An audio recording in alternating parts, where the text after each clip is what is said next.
General basically using their BT tanks.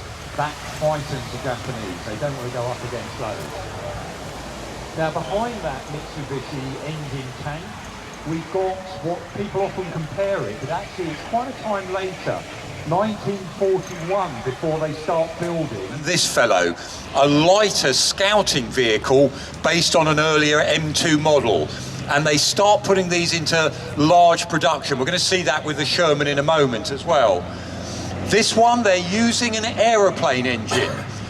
So in the back there's a radial engine, just like you'll see on the front of aeroplanes, big round engine. It's quite high, and that's why when you look at this vehicle, the chassis of it is quite high. That's because it's got to take this huge, great big round engine.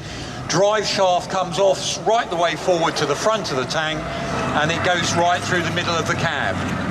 Britain names American tanks it's going to use after Civil War American generals. And this one, Jeb Stuart, that's why it's named after, and it's called the Stuart.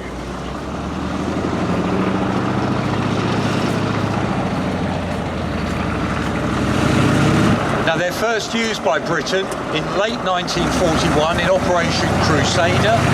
We are desperately short of tanks in Britain, so we use these in a way that's probably they weren't intended for. We're using them in attack situations as a proper tank rather than as a scouting or reconnaissance.